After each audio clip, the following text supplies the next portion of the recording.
All right, here we go, y'all. 47 is official. The Trump effect is gone worldwide. The world prepares for 47. What is it going to look like? Y'all, he is already turning the world upside down. Right now, as we speak, he has just pardoned over 1,500 J6 prisoners, and the night is just beginning. Big Picture Live. Let's go.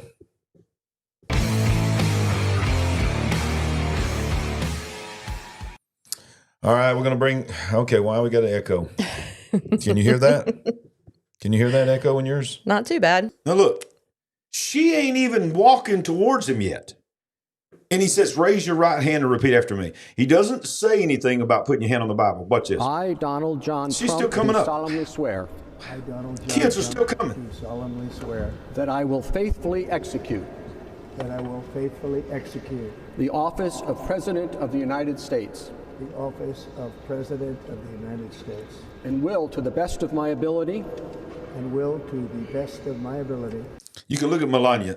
Melania's like, Right. Here's the Bible. She's trying to Here's the Bible. get the Bible in Here's there. the Bible. The special Bible, because there's a story behind the Bible as well. So it's two Bibles. One of them is Abraham Lincoln's Bible, and one of them is a Bible that his mother gave him. right. And these are the same two Bibles he put his hand on when he was 45. And but he's so much in the zone at that point, y'all. Y'all don't read too much into this, okay? This man puts his hand on the Bible all the time. He is surrounded by people that's praying for him. Do not read anything into this, okay? People's making way too big a deal over the fact he put his hand on the Bible. Okay. I mean, Jesus was all over this thing. Jesus was there before. They're singing hymnals. Do not read anything into this. This was... If that's what you're worried about, and I'm not saying this to anybody in the comment section, please do not take that the wrong way. But I'm just saying, in all the things that happened today, that's not the one thing that we need to be thinking about. preserve, protect, and defend Preserve, protect, and defend the Constitution of the United States. the Constitution of the United States. So help me God. So help me God. Congratulations. So help me God. Hey, put that in there. So Donald Trump is the 47th president of the United States of Yes, America. he is. Now, in his speech, he heralded a golden age. Now, this is something that a lot of people are, curious about because of what the words golden age has represented in other means. But he says after our speech focused largely on his policy pledges, Trump gave freewheeling remarks to supporters, including falsely claiming, this is, of course, the stinking NBC, that 2020 election was rigged. That's not a false statement. But he goes on to say, let me zoom this out just a little bit here so y'all can see it. Maybe not. You won't be able to read it. President Trump declared Monday that the golden age of America begins right now and vowed the nation's challenges would be annihilated by his MAGA movement in a bare-knuckled inaugural address that echoed the themes and grievances of his trademark rally speeches. I do not know why I chose this article because this is not saying what I wanted to say, but this is what I want to show you right here. America is back every single day. He said, I will be fighting for you in every breath in my body. I will not rest until we have delivered the strong, safe, and prosperous America that our children deserve and that you deserve. This is truly the golden age of America. Now, this is the little 30-second video that went live on his X account the moment that he was sworn in. Elon needs to work on his video stuff because his X videos do this every time he's on. Now, what's it?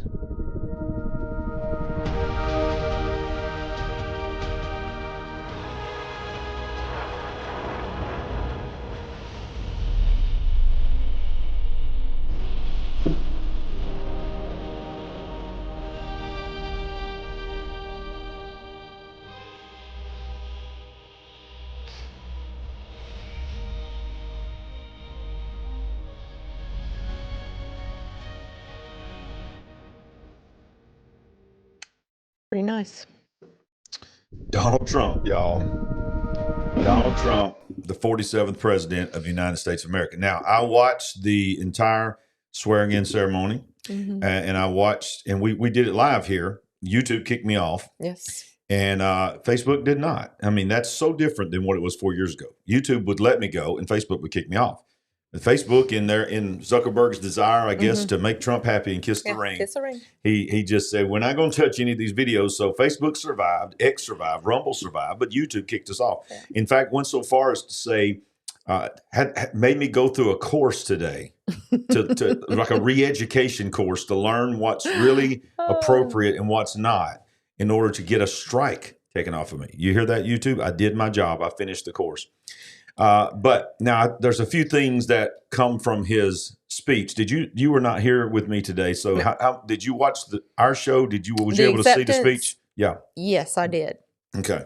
So, I heard it was twice as long as I guess what the average is. I think Martha McCallum said that, whether she's correct or not. I seem to remember that his first one was longer than that. I thought his first one was longer than that. I think she said it was twice as long as the average, or I think that's what she said. But anyway, maybe not so much acceptance as laying out the plan for the next 4 years, which I loved, by the way. He skinned some hides. Go ahead and put it out there. He sure did. Well, these are just a few of the things that he said.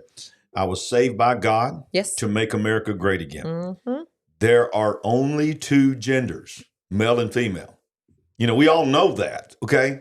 Everybody knows that. But you couldn't say it for several years now. But the President of the United States said it today. He said America's decline is over.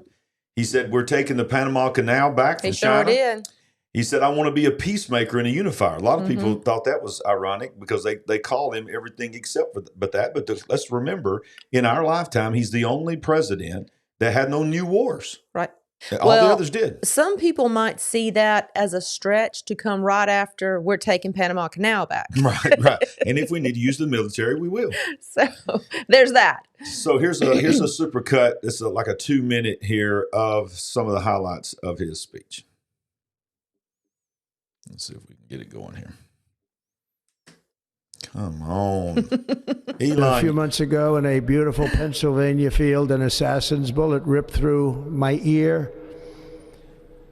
But I felt then and believe even more so now that my life was saved for a reason. I was saved by God to make America great again. And today our government confronts a crisis of trust. For many years, a radical and corrupt establishment has extracted power and wealth from our citizens while the pillars of our society lay broken and seemingly in complete disrepair.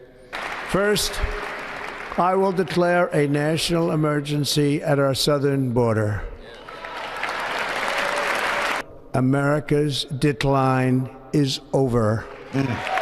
As of today, it will henceforth be the official policy of the United States government that there are only two genders, male and female. For American citizens, January 20th, 2025 is I love this part. Liberation Day.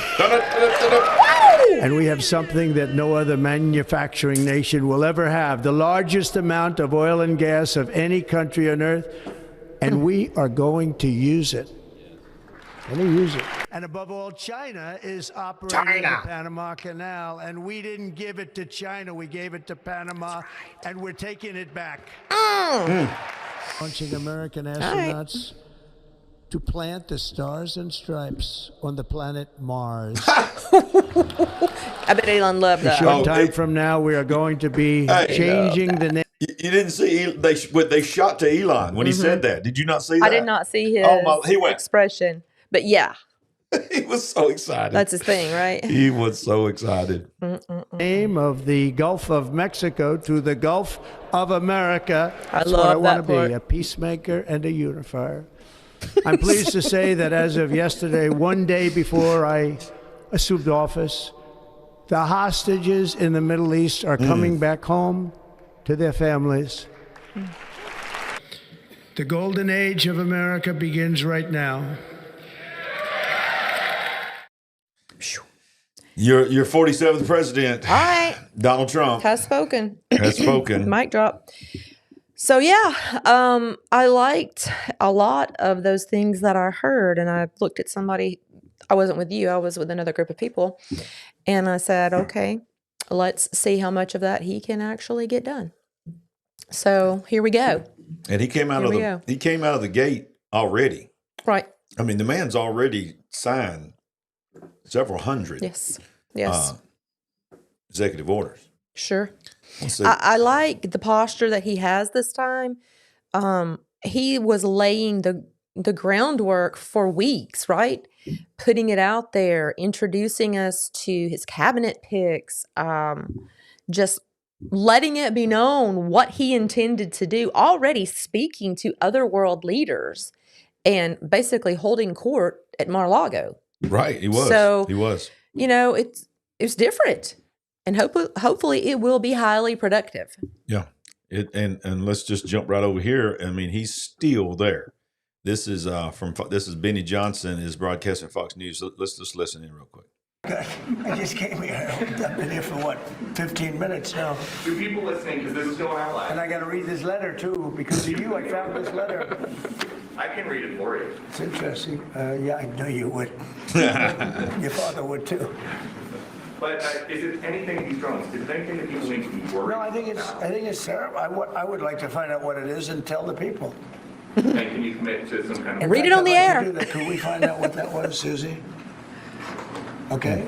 Yeah. Why don't we find out immediately? I mean, I can't imagine it's an enemy, or there would have been, people would have gotten blown up all over. Maybe they were testing. I don't know what he's talking about. Yeah, I thought he was talking about the letter. What it was. Apparently not. So he's speaking to Susie Wiles. Which is interesting, right? And with the events today and yesterday, was everything moved inside just for cold weather, or was there some kind of security? No security. Because everything shut down to drones. You can shut that down pretty easily if you're sophisticated. They're very sophisticated, these people. Yeah. No, it was just cold weather. And we made a good move because, first of all, I thought it was incredible in the Capitol today. You know why I liked it? Because I got great reviews on that speech. I got great reviews. Can you believe it? They love me. They love me. Maybe the fake news is changing. Unleashing energy production. Unleashing energy production. That poor guy on the left, he's in charge of trying to interrupt him. Exactly. And tell him the name Keep of the him on next task. executive order. Exactly. Excuse me, Mr. President. You're signing this. You have 3 balls to go to, speeches at every one. You have more executive orders to sign later tonight. We're all tired. We can see that you're not, but we need you to sign this.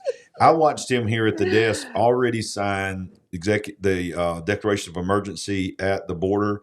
He, of course, already has pardoned over 1,500 J6 prisoners. They're literally walking out of jail tonight. Think about this. Some of them has been in isolated, what do you call that? Isolation.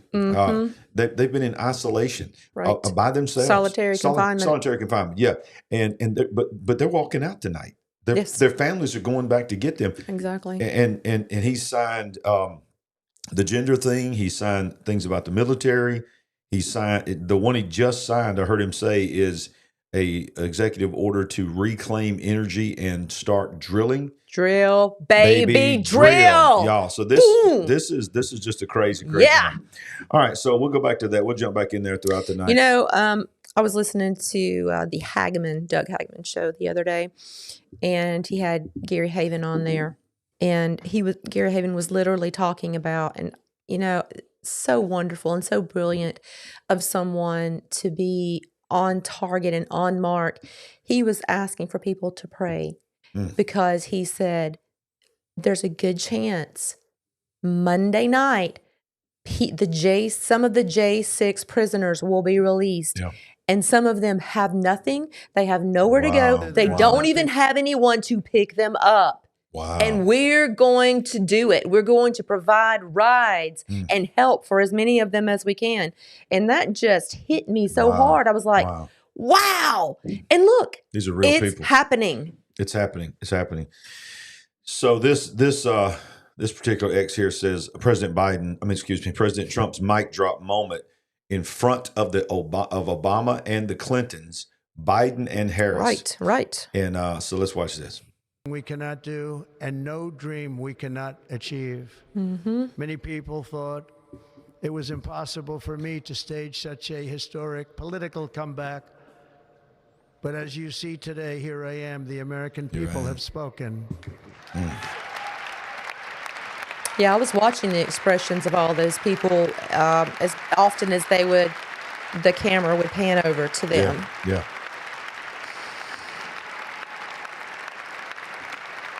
Work together. There's nothing. Wow. So yeah, that's mic drop moment there in front of them. Right. And one of the other things that was very glaringly obvious to me is that when he talked about the hostages coming home, that 3 of the hostages had already come home and that more was going to come home and that he was a part of it. That was the one line, the only line that everybody stood up in the whole House, Democrats, Republicans, except 2 people. I know. You know who those 2 I did people were? not see that live, but I read it or heard it later. I watched it. What is your Obama conclusion? stood, Clinton stood, Hillary stood, but George W. Bush and his What do wife you did not think stand. that was about? I don't know. I mean, I think you go to the obvious that he literally loathes Donald Trump, and and they're don't know what to believe, but somebody supposedly read his lips when Obama came in and shook his hand.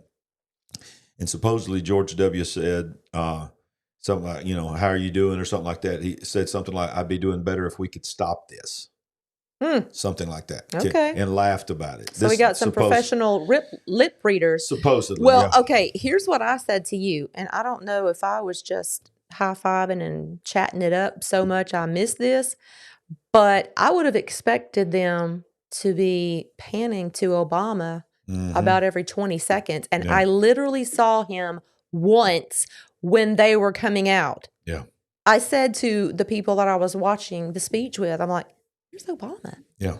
Where's Obama? Oh, you're talking about Savior Obama that was everywhere and he wasn't nowhere today. And by the way, that was not up to Donald Trump. That was up to the people running the camera feed. For some reason, they did not show Obama. You told me that they were seated in order or whatever, and it ended up that he ended up being to the far right. Right. And the camera didn't seem like it went Yeah. that far. The right angle did not. I don't know. Whatever. I was just very surprised. This was extremely odd to me. Yeah, it was to me too. And we're going to continue. Let me jump over here real quick and see. Yeah, he's still in there, y'all. He's getting close. He's getting close. Let's jump back over there and see what he's saying right now. He's almost done. Organizations. Ooh, that's a big one. So we paid $500 million to World Health when I was here, and I terminated it. China with 1.4 billion people. We have 350. We have, nobody knows what we have because so many people came in illegally, but let's say we have 325. They had 1.4 billion. They were paying 39 million. We were paying 500 million. It seemed a little unfair to me. So that wasn't the reason, but I dropped out. They offered me to come back for 39 million. In theory, it should be less than that, but and when Biden came back, they came back for 500 million. Wow. He knew that you could have come back. He's talking about the World Health Organization, taking him out of it. And he's like, I got him talked down to 39 million. Think of it. China pays 39 million and we pay 500 million. And China's a bigger country. Mr. President, you spoke about inflation today in your remarks. What actions are you taking today that will have a direct impact for Americans on their everyday costs to bring the costs down? The biggest thing and factor for inflation is energy. They screwed up my energy policy, and then they went back to it. They heard it really badly, and then they went back to it, and they started drilling more, but by that time it was too late. Many of these things that we're signing and that Doug Burgum is going to be signing, and Chris Wright, who's phenomenal at, Energy, Department of Energy, we're going to be taking we're going to make a lot of money from energy. We have more than anybody else. We're going to make a lot of money from energy. We're going to make a lot of money from tariffs.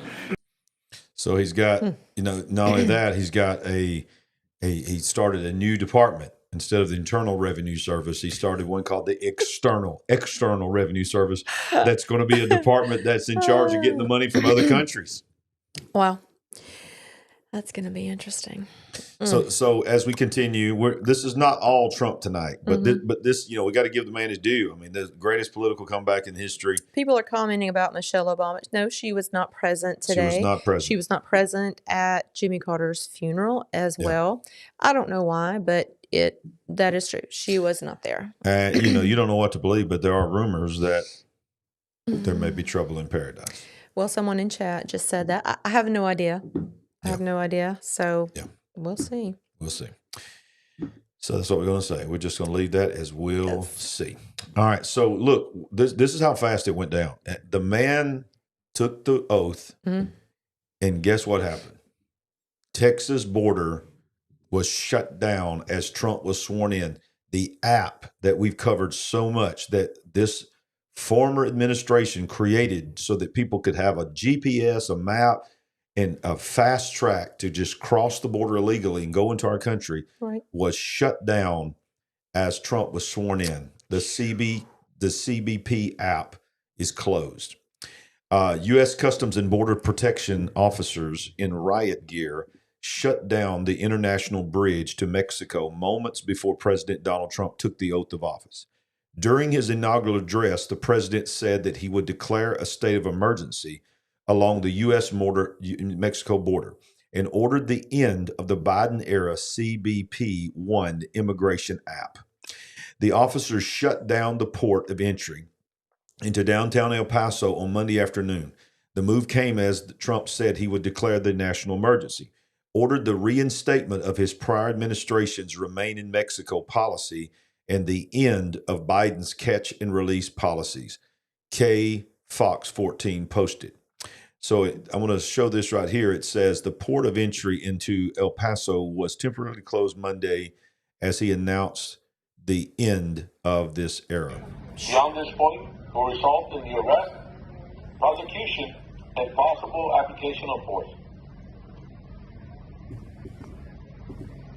Advertencia.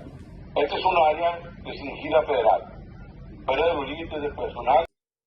Basically, that's the Spanish interpretation of if you go past this, you will be arrested. Before today, there was nobody standing there. Right. But today, with the new sheriff in town, I will declare a national emergency at our southern border. The newly sworn in president said all illegal entry will be immediately halted and will begin the process of returning millions and millions of criminal aliens back to the places from which they came. The president went on to declare that he would repel the disastrous invasion of our country and bring back his Remain in Mexico and end catch and release. The Associated Press reported on Monday that the Trump administration immediately ended the use of the quad-legal CBP One app that allowed nearly 1 million migrants to enter the United States. Effective January 20th, the functionalities of CBP One that previously allowed undocumented aliens to submit advance information and schedule appointments at 8 southwest border points of entry is no longer available, and existing appointments have been canceled. Wow.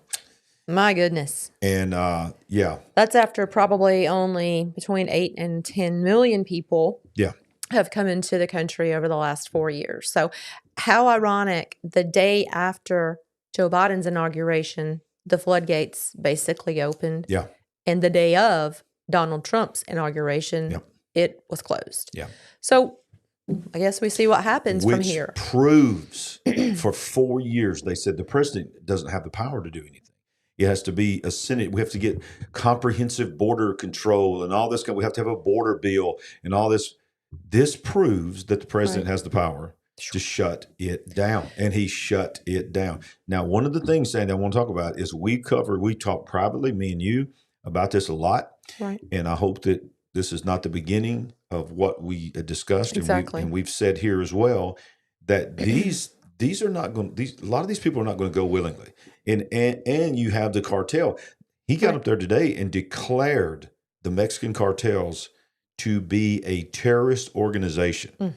And one of the questions, I don't know if you heard it, it might have been before we went live when I was watching him talking from the Oval Office and taking questions. Somebody asked him, you declared the cartels in Mexico a terrorist organization and that they must disband and not keep sending trafficking immigrants and fentanyl across. Right. He was literally asked, does that mean that you would take military personnel and go into Mexico to deal with the cartels? And he said, yeah, absolutely. If we need to deal with them, they're going to be a terrorist organization. We'll do the same thing there as we would to any terrorist organization. So y'all, these people are more powerful than Mexico. The cartel is more powerful than the Mexican government, yes. And we need to continue to pray because we don't fully understand what this could mean for inside our country. Right. These people, like you said, they're not going to go quietly. And I'm talking about the criminal element now. Yes. Yes. So what happens? You have, is it Tom Homan? Mm-hmm. Almost daily speaking about what he intends to do. Now President Trump. Yeah. Speaking about how he feels and what he intends to do. Well, you've got people who've been here for months or years now. Yeah. Just individuals, not necessarily part of the crime element. I'm sure they don't want to leave here. So this could get really messy. Yeah. Well, it got really messy. It got messy today, and I don't think hardly anybody's covering this. A Border Patrol agent has been shot and killed. Mm-hmm. Listen to the words I'm saying. Yes. A Border Patrol agent has been shot and killed today by an illegal immigrant in Vermont. Mm-hmm. The suspect is deceased now as well. It's going to be a massive undertaking to undo the sheer amount of damage Biden has caused the importing this enemy. Pray for this agent's family as well as the agents that are going to have a hell of a battle ahead of them. Right. And this is video of the incident. Someone driving up on the incident where they were getting ready to detain, and by the way, Tom Horman said it begins tomorrow morning. The massive deportation of the criminal element that they know, the criminals first, that have committed criminals. And by the way, they're all criminals per se if they come across the border illegally. But he's talking about people who have committed the criminal element. And that begins tomorrow. I'm guessing he doesn't mean we're going to have our meetings and we're going to decide what we're going to. No, he's ready to hit the ground. They're on the ground. So here we go. They're deporting tomorrow. Right. They're beginning to deport tomorrow. Right. And ladies and gentlemen, we already have one border agent that's been unalived. Wow. And that's the day he was sworn in. Yes. He had not even started the deportation. So that's what we need to pray is of course we need to pray for the president. We need to pray for our nation. We need to pray for these agents because right now, border agents have just really been for the last 4 years and quite frankly, for quite a bit of time beyond that with several administrations have just been sort of customer service, processing and all this. But these guys, ICE and all these border agents, they're about to be put in harm's way. I know. They are going to be arresting criminals. Right. Many of them are murderers and other things that we can't say on this channel.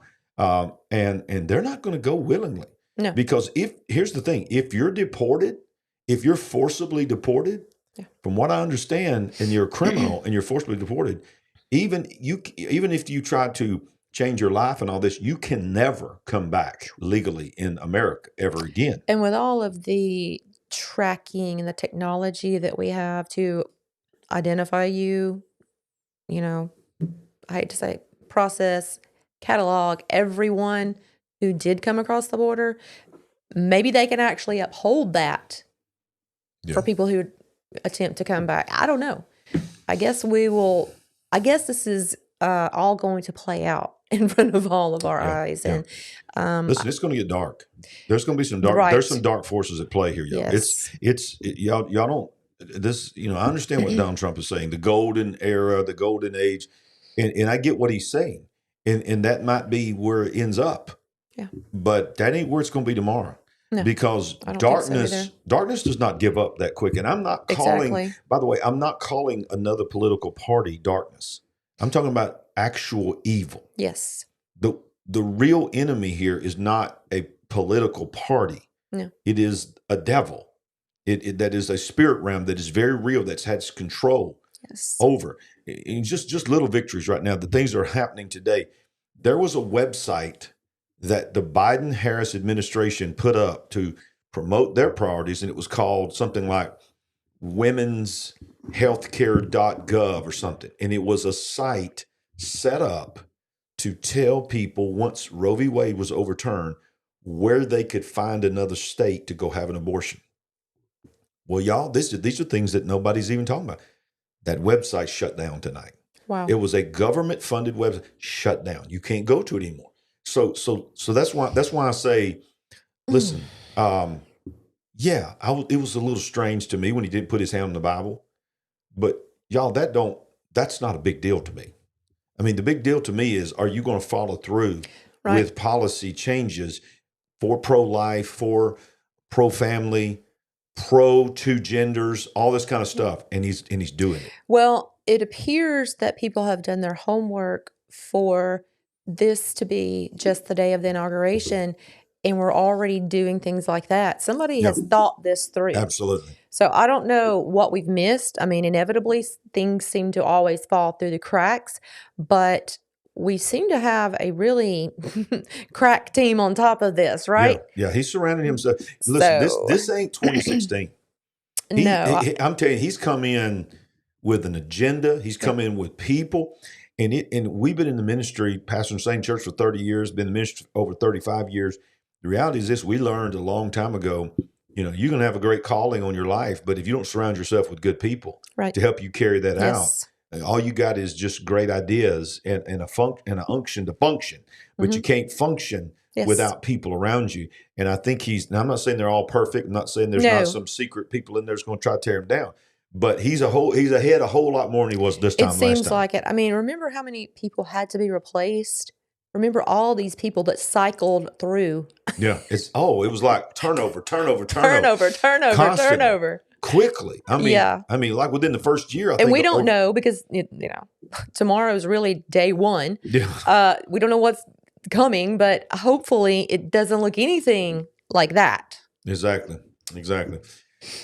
So let's look at this website here. I really like this, how it breaks it down. 5 historic emergencies that Trump will be confronted with immediately as he returns to the White House. And we covered some of them, but the first one is a major war. Iran has gotten extremely close to being able to build a nuclear weapon, and once they're able to do it, it is inevitable that Iranians will distribute such weapons to Hezbollah and to terrorist proxies. Joe Biden has been considering a preemptive strike on Iran's nuclear program, but he ultimately decided not to pull the trigger. Now it is Donald Trump's turn. According to the Wall Street Journal, a military strike on Iran's nuclear facilities has been under serious review by some members of his transition team. Number 2, a new pandemic. They're talking about it right now at the World Economic Forum. Right now, the quademic is upon us, and we're going to cover the World Economic Forum later on this program tonight, so don't go anywhere. If you thought the last one was bad, just wait until you see what is coming next. According to NBC News, the Biden administration and Trump's team have been working together to formulate a response to the escalating bird flu outbreak spreading in the United States. Number 3, economic trouble. Inflation is starting to really accelerate once again, and this is particularly true for food prices. Yeah. No president can magically zap the bird flu out of existence or cause it to rain in areas where it's not raining. The truth is there's no real solution on the horizon, and prices on some key staples such as eggs are expected to go even much higher. Did you include the story about the egg processing plant? That blew up? Yeah. No. Okay. We had another one burn up today, but I didn't get that one. Number 4, a historic natural disaster. It is now being projected that the fires in Los Angeles area will be the costliest natural disaster in U.S. history by a wide margin. Natural disaster, question mark. Yeah, exactly. Question mark. And by the way, he will be in Los Angeles Friday. Great. Unfortunately, this is a crisis that is far from over because extremely high winds are expected to return to Southern California, even as we speak right now. We have many people watching from California, so you know. And number 5, a government at war with itself. Donald Trump says he wants to drain the swamp and make major changes how the federal government operates. That is great. But unfortunately, about half of the people that run our federal agencies tend to resist what Trump is trying to do. We even reported last week that the U.S. military, it's been leaked, has had meetings on how can they resist the commander in chief. So it's not going to be a cakewalk. This has been a honeymoon day sort of for him. But y'all, I'm telling you, they're not going to lay down their agendas willfully. I don't think they're going to go quietly. No. Well, a couple more things on Trump, and then we're going to talk about Biden. Okay, because Biden made a lot of news today as well, not just as an outgoing president. Right. But here's the thing that's very interesting. Not a lot of people's talking about. Trump is issuing, and he probably already has done this, an executive order today to make cryptocurrency a national priority. And BlackRock, we know them, predicts a historic year for Bitcoin. As soon as January 20th, after his inauguration, soon-to-be President Donald Trump is planning to sign an executive order that would make cryptocurrency adoption a national priority and establish a federal crypto advisory council that would work with private sector crypto firms. On the back of this news, BlackRock, who is heavily invested in cryptocurrencies, believes that Bitcoin is prime for a substantial gain and broader acceptance in 2025. So, of course, there's not just Bitcoin. There's all kinds of cryptocurrencies. Right. And, of course, we know that's part of the future. I mean, it's part of the digital world where we're headed. I don't know how I feel about it all. I mean, I think we've talked about it a lot. But look, anyone can choose to not embrace it, but at some point, it's all going to be digital. Yeah. No matter how bad you want to continue trading in those nifty dollars and greenbacks that we have, we're all being pushed in that direction. And not only that, trading in cryptocurrency is becoming more and more accepted. So it's like the walls are closing in for that. XRP, Billy says. Yeah, XRP. I hear about XRP all the time. Buy XRP. I think it's a great idea. Can somebody loan me some money? I'll buy some XRP. Yeah, exactly. That's what I feel too. Yeah, it's all good. It's all good.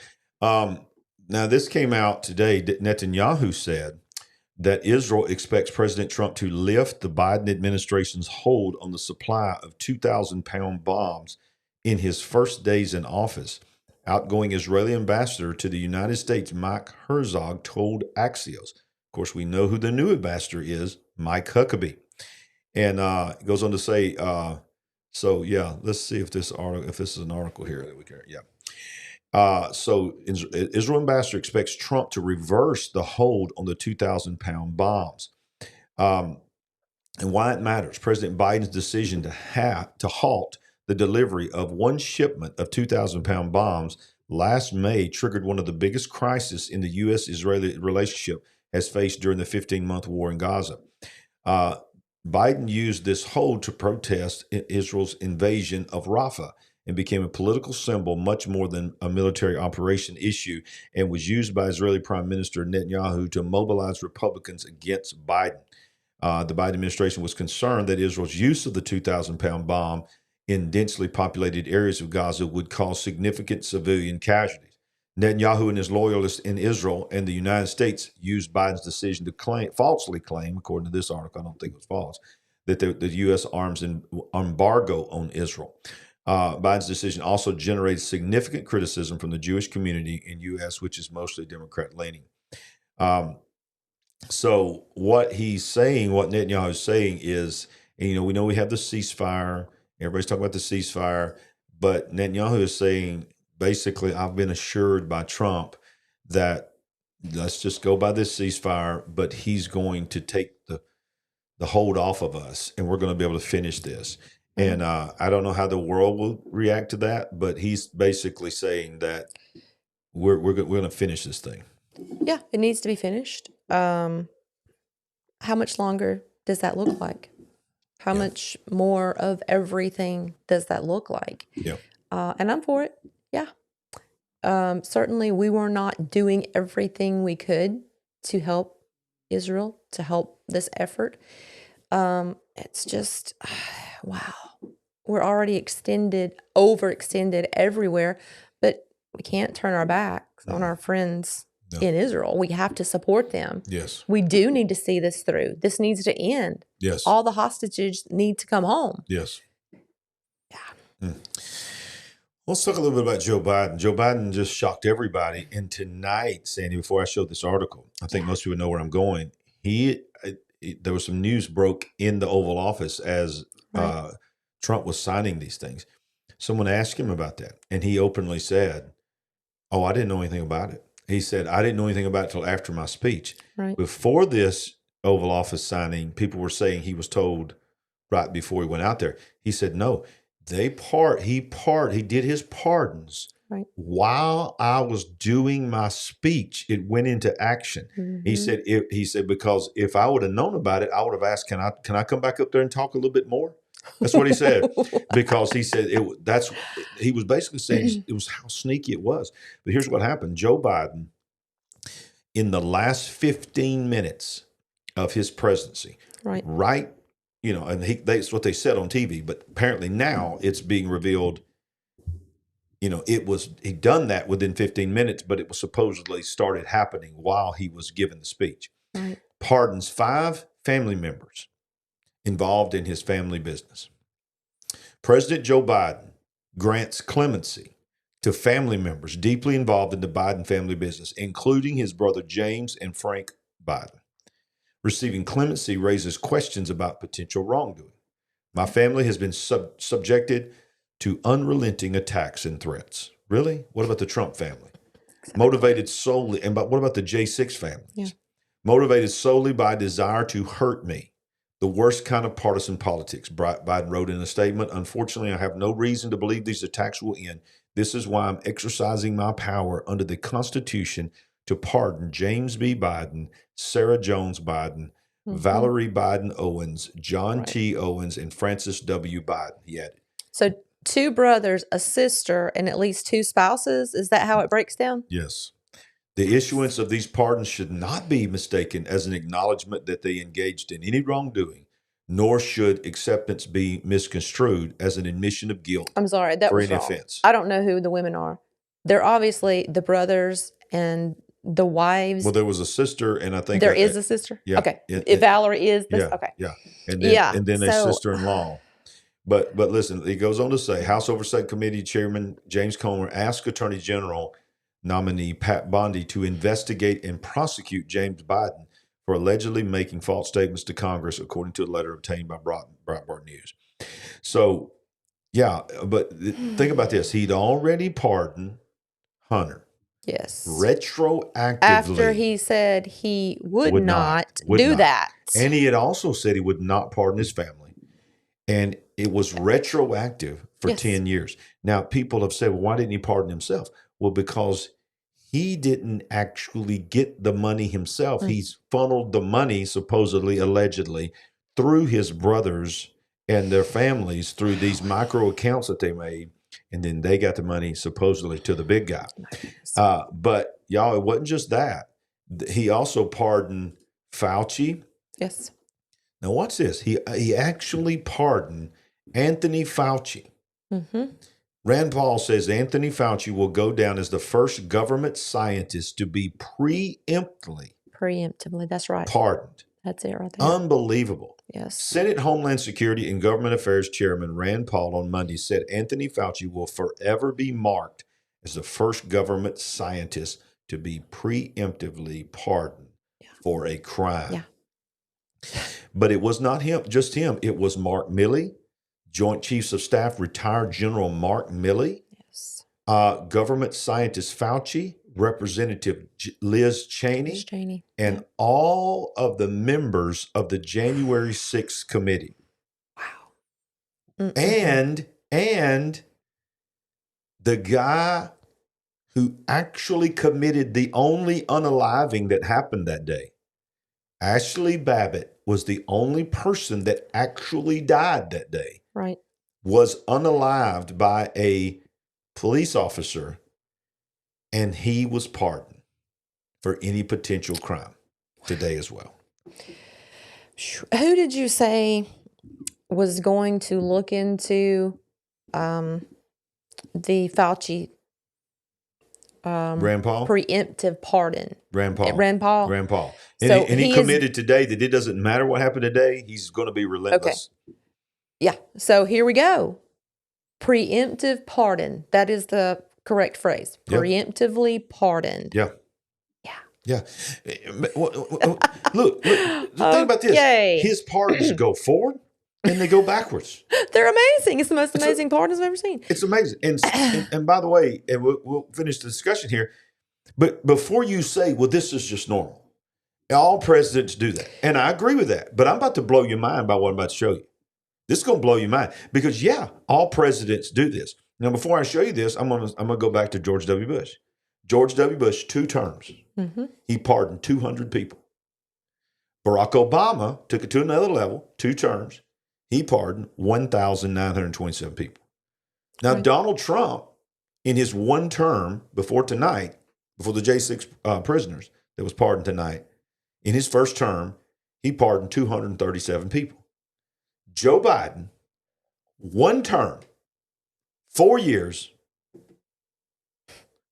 8,064 pardons.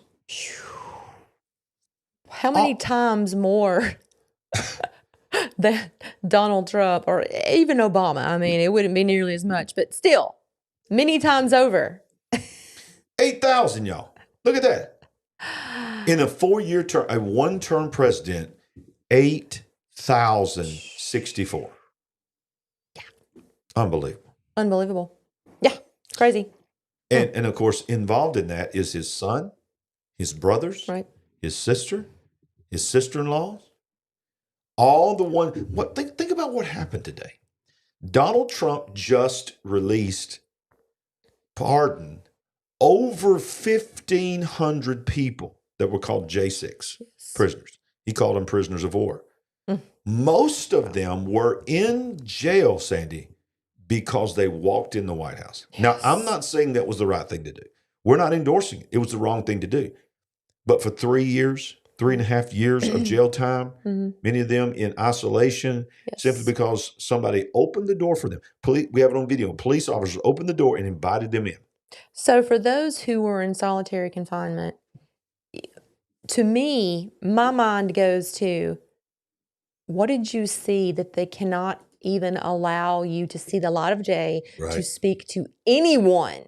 Right. What you saw, what your experience, because they were truly taken out, taken aside, and given this punishment and this treatment. Yeah. Why? Well, you know who got the most jail? People that weren't even in Washington. People that they said planned the attacks, and they went to people. They didn't even go to Washington. Some of them got 21, 25 years. Now, some of them were violent. Some of them assaulted police officers. Right. And I don't think you pardoned them. And you're going to let them serve out their time, whatever it was.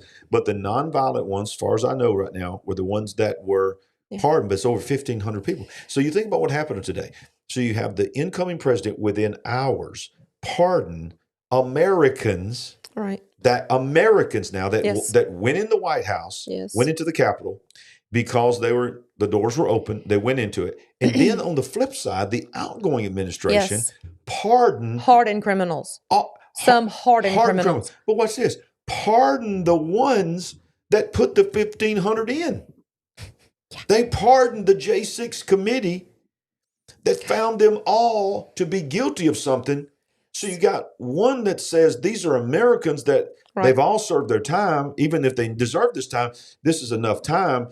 They let them go. And then just hours before that, this guy pardons all the ones that put him in, and pardoned one of the ones that shot and unalived, and she's gone now. Ashley Abbott's gone. Yes. Yes. I mean, is that not 2 sides of the coin? Absolutely. Kind of not in anywhere near the same way, but when Jimmy Carter was leaving office and Ronald Reagan was coming in, we'd had those, how many people was it? The hostages? That had been held hostage for so many days. Yeah. And they would not deal with Jimmy Carter. Right. But right when Ronald Reagan comes into office, that's it. That's it. They start getting released. On that day. So, I don't know. I'm thankful for it. I hate that these people have had to experience this and deal with all of this. It's just been horrible for them and their families. There's no telling what they've lost. But maybe now they can begin to rebuild their lives. Absolutely. And, it's just crazy to me. Over 8,000 pardons. Now, I know a lot of these were for drug crimes that, he marijuana, a little bit of marijuana and all this. But y'all, some of these, it came out were child, right? You know what I'm talking about? Yes. And was accused of having thousands of images of that stuff. Exactly. And y'all, they got, and this was how little they maybe either didn't vet or didn't really care to vet, but they just said whoever got put in house arrest during COVID, we're just going to set all them free. And some of these were really horrible people that was in house arrest. And now, watch this, they're not just pardoned, they're not just free, it's wiped. Yes, I know. Does that mean that one guy that's on the P list is he off the list now? Because if you're y'all teach me, does pardon mean completely? Is your record wiped as if you were never guilty of it? I thought that it was completely wiped off your record. But here's the thing. If you've got people that, had gotten themselves in trouble for doing all of these various activities, what are the odds they're just going to go right back to doing it? So maybe. Because it's demons. They're possessed. They can be caught again. I don't know. It certainly doesn't seem right. Well, one of the ones that Biden pardoned was Millie, right? General Milley. He literally hated Trump. He tried to take down Trump. He was very pro woke and all this.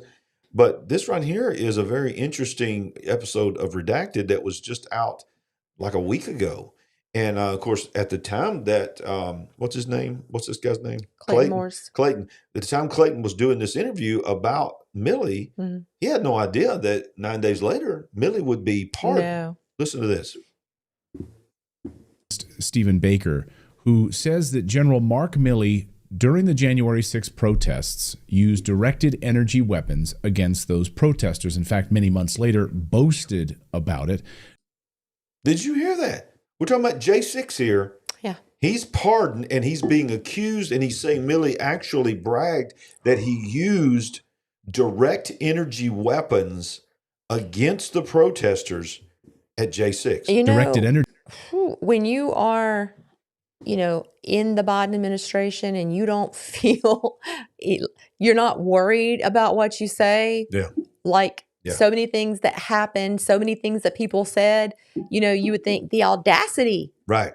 We're just a foregone conclusion. You can say or do anything and you brag about you're not worried about any kind of retribution, anything. Because the deep state don't think they're ever going to be drained. Yes. They're not scared of anything. They think whoever's the president don't matter. We're going to keep doing what we're going to do. Energy weapons to break up the protests. How exactly do these work?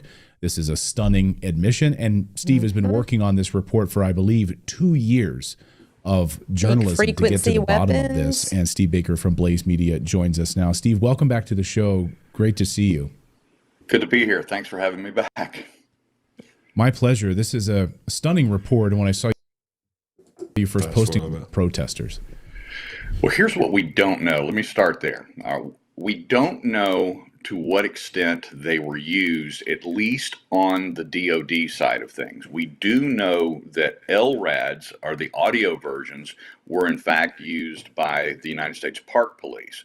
So there's, this is where it gets so confusing, Clayton, is because there's so many distinctions between these types of weapons. What we do know is that Mark Milley was in fact in a meeting, this was just this past fall in 2024, with about 20 other active duty officers, one of them being our source for this story, in which he was either bragging or just mentioning in casual discussion, whatever the case may be, that they had authorized or signed off on the use of both, as he said, heat and sound weapons to be used at Lafayette Square Park on June 1st, 2020. That was, of course, the famous scene where Trump walked across the street. He had the Bible, he held the Bible up over his head, that sort of thing.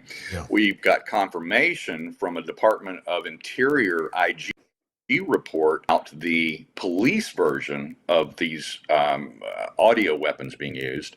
And we have no confirmation yet, either by video or otherwise, of the DOD versions being used. But if the DoD versions were just authorized for deployment, that meant it was intended to be used. And if they were, if DoD was firing on the United States citizens on the streets of America in our capital, we have some serious questions to ask. Yeah, exactly. So is that one of the things that he was pardoned for? I mean that right. That's against American citizens, right? And that was 9 days ago that this guy's talking about. So it's obviously, if it's true, then it was very well known. So you're talking about a member, a ranking general, 4-star general, chairman of the Joint Chiefs of Staff, is authorizing direct energy weapons supposedly to disperse the crowd on 2 separate occasions, June and January. Yeah. Very, very disturbing. Very disturbing. One of the forms of this weapon is the one that feels like your skin is burning. Yes, yes. And then you have the Havana syndrome type weapon, correct? Yes, yeah. That basically made people go deaf. Some of them lose their mind. Well, it caused some serious brain damage. You have people who are seriously injured to this day. They had to, I think, take early retirements. They're suffering different types of problems in their body, their health. Yes. But wow, just the audacity to be bragging about that. The audacity. Disgusting.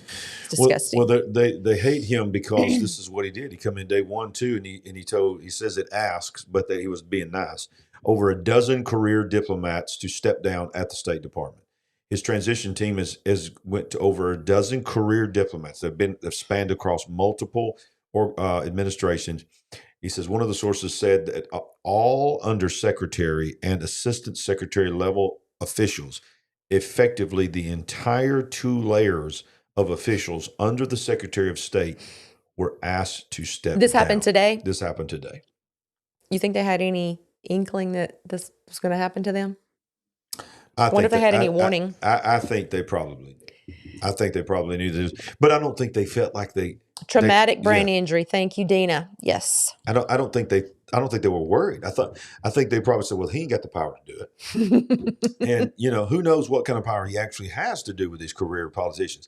But he's basically said, we're not doing this like we did before. No. You're either going to be on the team or right. we're going to get you out somehow. Yeah. That's at least what it looks like.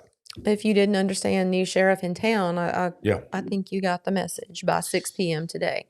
Now, there's a lot of reasons why we should be praying for. First of all, we should be praying for any president. Yes. We actively prayed for Donald Trump, Obama. We prayed for. It doesn't matter if we voted for him or not. We tell our church to pray for them.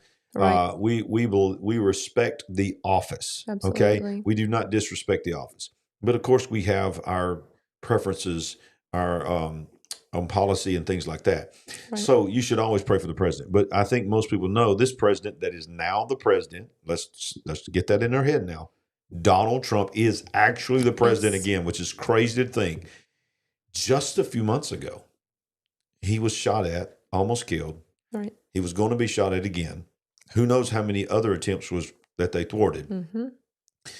Yeah. Y'all, one of the reasons that many people believe that the last assassination that actually happened against a U.S. president, John F. Kennedy, was because of what he knew and what he was going to expose.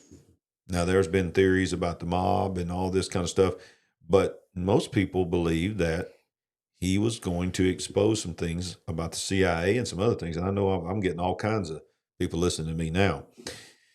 Was he wanting to get us out of the Federal Reserve? Was he wanting to end that? He wanted to end that as well.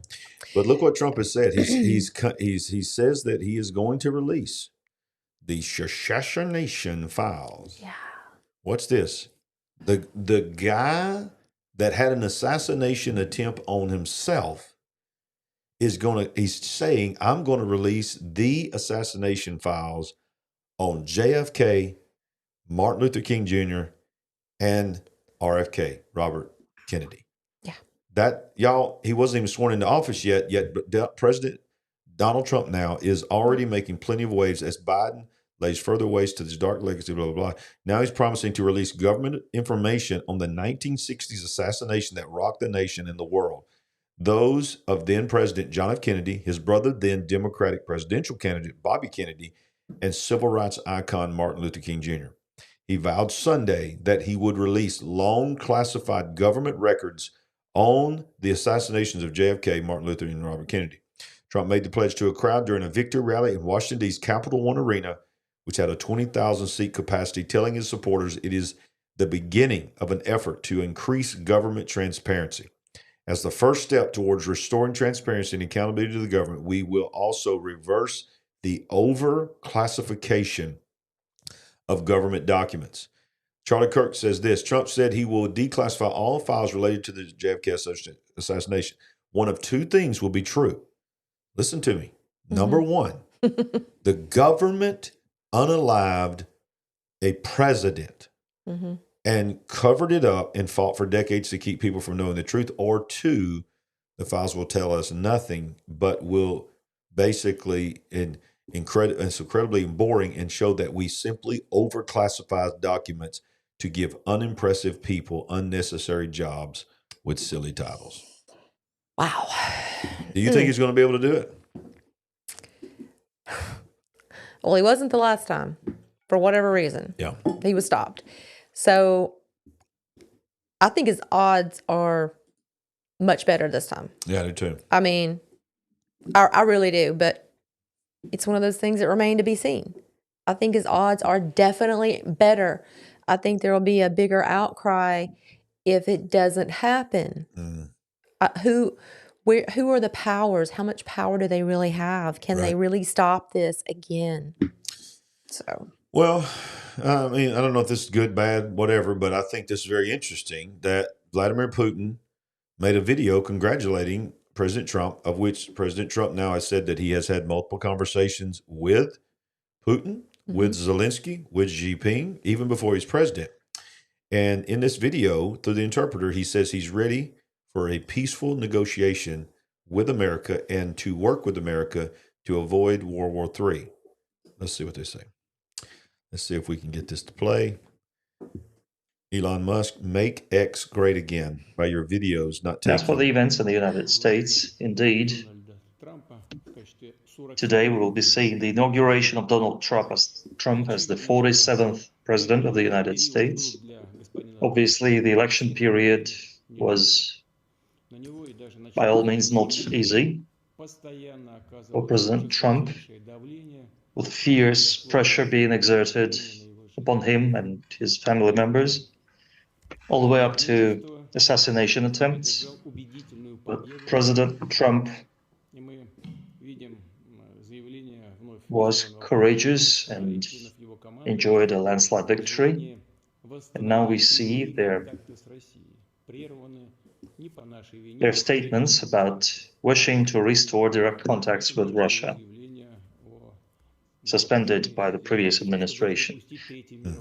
We've heard his commitment to do everything to prevent World War III. Of course, we welcome this approach, and we congratulate the newly elected President of the United States on his inauguration.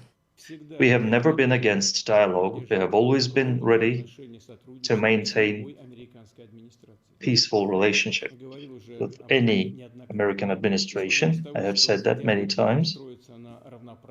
We would like to see the dialogue built upon equality and mutual respect, considering the common positions on our country on a number of international issues, including strengthening security and political stability. We're also open for dialogue with the new US administration on the Ukrainian conflict. The most important thing here is to eliminate the fundamental reason for the conflict. That's the most important. And as for settling the situation itself, its goal should be not a brief ceasefire, not just getting some time to regroup and rearm and carry on the conflict, but long-term peace based on respect to lawful interests of all people and nationalities living in the region. And of course, we're going to fight for the interests of Russia and its people. This is actually the goal and point of the special military operation. All right, so this is Vladimir Putin. Okay, so I'm not going to trust him as far as I can throw it. Okay, he's still a communist in his mind. He's still KGB. But do you think he prefers to deal with Trump? I think he definitely prefers to deal with Trump, and I think he actually, because he's an alpha male. Yes, he wants to deal with another alpha male. He wants somebody to look at him and tell him, "Okay, just tell me what you're going to do to me." And maybe somebody that's more closely aligned with his thinking in the sense of, not having these radical ideas about personal. Right. Yeah. Well, he's very anti-woke, all this kind of stuff. But he's all, and look, we're still talking about Russia here. We're talking about Russia, spies and assassins. But he's like Russia first. Trump's America first. Yes. So they're like, okay, let's find this. And Trump is a negotiator. He's a business guy.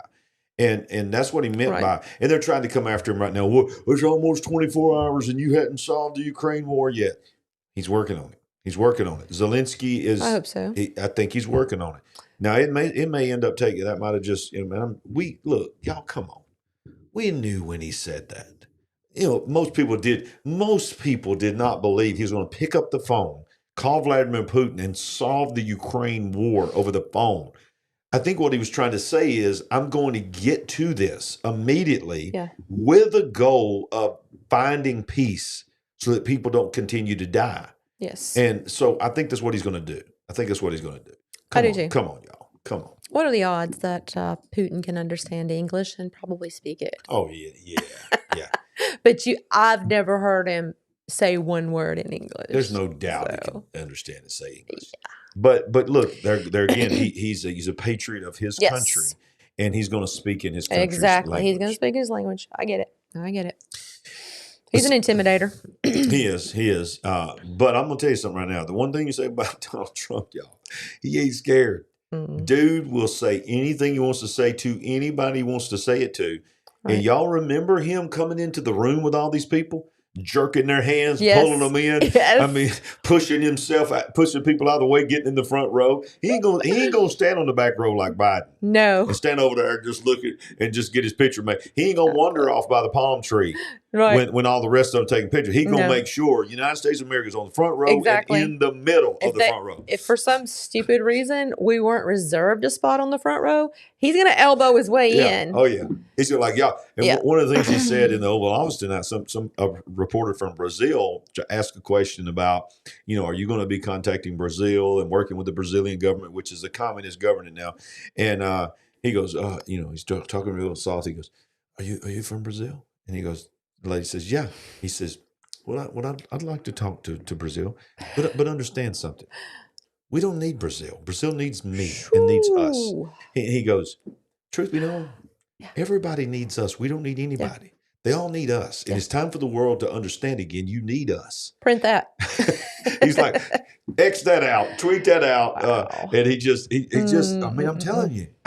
Look, I'm not, Trump. That's not the way I am. I know people think that, but that is not the way it is. But you gotta have respect for the dude. This yes man, yes to everything that everybody wants, this cowering down is over.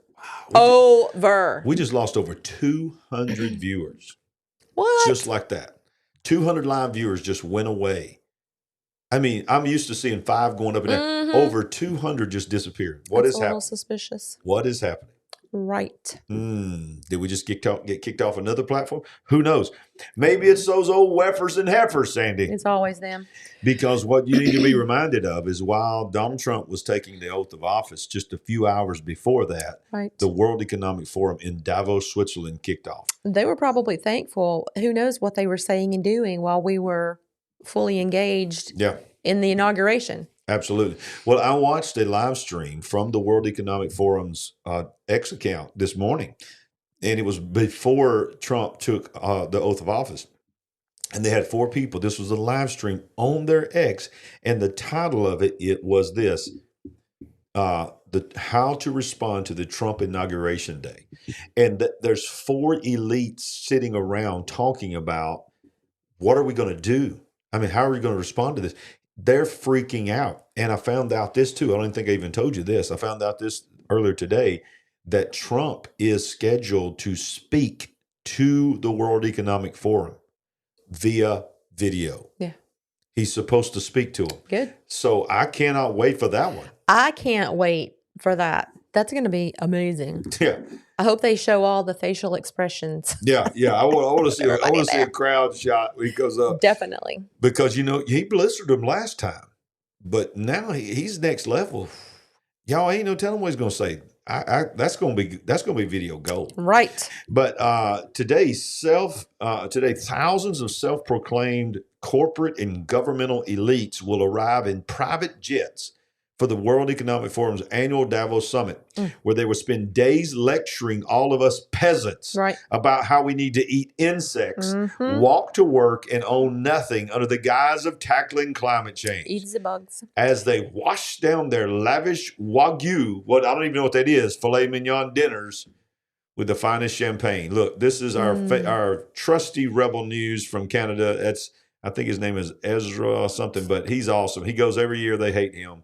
So so he always shows up. He's one of the only one of about 2 or 3 that show up that always are protesting, getting in their face. Going on the turny, car-sick Swiss Alps roads, they fly private jets to this private airstrip about an hour and a half, 15 minutes away from Davos. And then many of them take a helicopter from here for that last leg of the journey. God forbid they share the highway with the peasants. There's planes coming and going literally every 10 minutes. I just heard the sound of a jet behind me. It's fascinating. One of the things about planes that I didn't know is that you can look up their number on the tail, search out the details, for example. How do you not know that? What kind of aircraft it is and who owns it. And there's we have even apps an on our app phone where you can track jets as they come and go. This is a fairly small airstrip. It's a private airstrip. I think it's used for commercial business. There's some industry in the area and for people flying in to go skiing in the Alps. But this 1 week of the World Economic Forum is the busiest week by far for this little airstrip. And you see massive jets that you wouldn't normally see. It's so busy. It's such an important part of their business that the website of the airport has its own special menu bar just for the World Economic Forum. You could read it yourself. They make hundreds of thousands of dollars from the fees of these planes landing and getting fueled and staying in hangars. But like I say, this is a fairly small airfield. There's not enough room. So the jets sometimes fly elsewhere to park elsewhere. We followed one plane that took off from London, landed here. It was an enormous plane, a Bombardier 6500. I Googled it. Those things retail for about $50 million US. And they cost tens of thousands of dollars per hour to fly with that high carbon jet fuel. We watched that aircraft land, and I was ready for a huge entourage to get off the plane. 2 people. There were only 3 people on the plane. Wow. And I was going to say, is anyone counting up those carbon credits? I mean, my goodness. Yeah, you peasants. Right. But did you hear what he said? No meat this for is you. a small landing strip. Basically, a lot of these planes land, deboard, and have to leave that airstrip to fly somewhere else to park. But we have to pedal a bicycle or walk in a 15-minute city. Exactly. Look at our cute little video here of these characters steal your taxes from weak complicit governments and fund apocalyptic climate models to scare What is school kids. Grim? Oh, Jixie Kicks. Oh, that's Greta. That's Greta. Okay, but these are like I guess these are Teletubby versions. Hey, look at our old likely Satan. Look at it calls all these videos likely Satan. But did y'all see the menu? The menu was filet mignon, meat, and all this kind of stuff. But we can't eat meat. We got to eat bugs. The Japanese. Somebody said over there. They said fresh beef is what it means. Fresh beef, y'all. And it says something about somebody said high fat beef. which is like now Rick would know. Rick has cows. Rick is the cow man. If I ever wanted to know the truth about cow poots and all that, I always go to Rick. But look, the World Economic Forum is only just beginning. Right. Rebel News, the same guy that we just saw there. Look what he says. He says the Alps are filled with nervous energy as the World Economic Forum grapples with the inauguration of Donald Trump as the U.S. president. Trump's America First policies are a direct challenge to the WEF's globalist agenda, sending shockwaves through the gathering of elites accustomed to open borders, free trade at all costs, green schemes, and centralized control. While the WEF reels over Trump, Canada is facing the possibility of a WEF prime minister. The two frontrunners to replace Prime Minister Justin Trudeau, Mark Carney and Chrystia Freeland, are both staunch WEF loyalists. Yeah, if someone can out there look up and see if they are indeed graduates of the World. I already know that. I don't need anybody. You looking know up. that I for know sure. I know that for sure. The Chrystia Freeland. I'm kind of remembering her from talking about her before. She's the liberal. The other one's the conservative. But they're both WEF young leader graduates. Yeah. It says they are both staunch WEF loyalists, closely tied to the forum's vision. Freeland, Trudeau's former deputy, serves on the WEF's board of trustees. That's it. I remember her from that board. While Carney is a longtime globalist advocate. Their leadership could further align Canada with the WEF's expensive and anti-freedom policies, from climate regulations to centralized digital currencies. Rebel News is in Davos, blah, blah, blah. This is him talking about what he's doing there. So let's listen to him. 5, 4, 3, 2, 1, go. Gentlemen, we are back for the annual World Economic Forum here in Davos, Switzerland, in the beautiful Alps. And this year, I actually have a friend. Yes. I just want to show off that I had a friend, Sheila. What brings you to this beautiful part of the world at this time of the year, especially on Inauguration Day?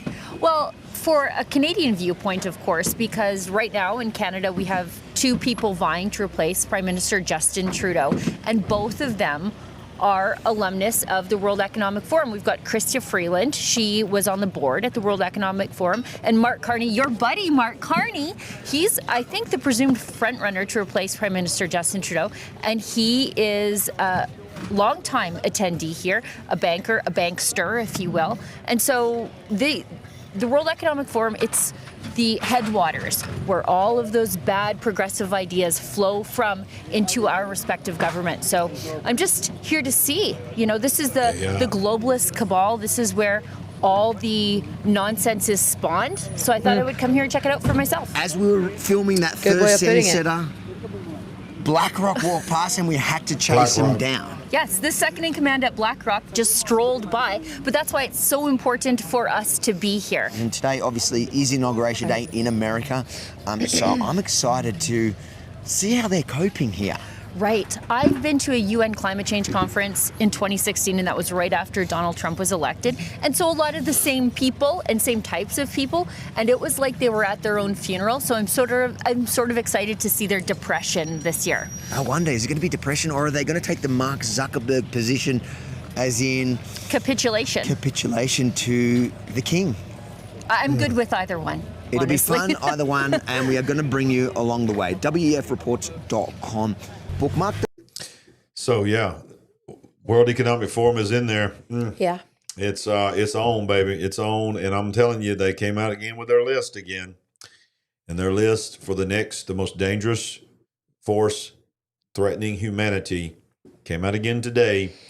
For 25 is once again misinformation and disinformation is the most important thing.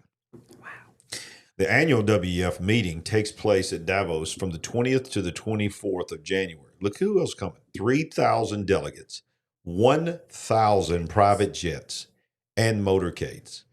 A jamboree where a bunch of hypocritical corporates lecture us plebs about saving the planet and use virtue as guise for their own power and greed. Look, these are the cars and the SUVs headed up the hill to Davos. Right. But we don't get to drive those. We don't get to drive those. Look at all that CO2 that's going out. Exactly. Look at all those people, what they're doing to the climate. Sad. It is interesting, though, to watch people just walking on the streets from one place to the other. Like they were just talking about. It's the only way they can get around. I know. The big names. It's so interesting to see that. I would love to go. I guess it is. I mean, we know that there are confined spaces and, but instead of being driven around in a limousine and let out at the back door, here you see these powerful people, these important people, whatever, walking around like the common person. Yeah. Hey, maybe the big picture family could send me and you to Davos one year. And I mean, would you confront BlackRock's CEO and try to get in their face? Would you do that? Sure. Sounds fun. Okay. All right. Y'all heard it. So who knows, 1 year in the future, we might say, hey, will y'all send us to Davos and we'll report live from Davos and we'll get in their face. We went to Area 51, almost got arrested. We might as well go to Davos and get arrested. Yeah.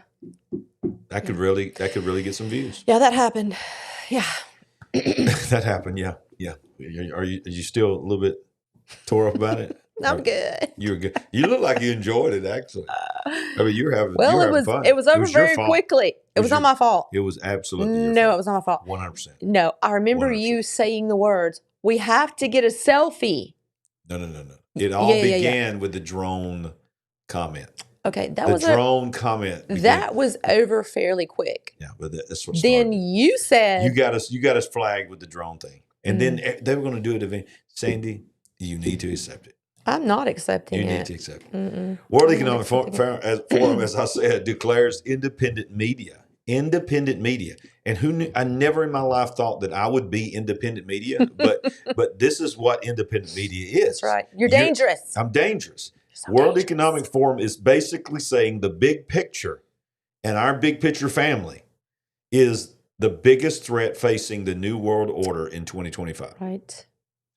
The World Economic Forum has declared the rise of independent media to be the biggest threat facing the NWO in 2025.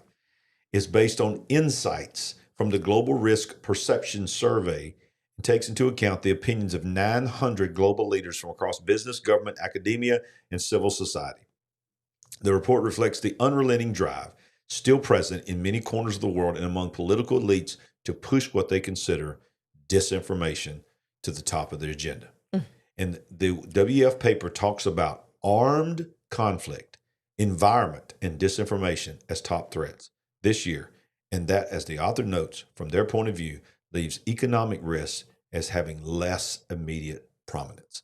So economic risk is less important and less of a danger to the population of the world than alternative media.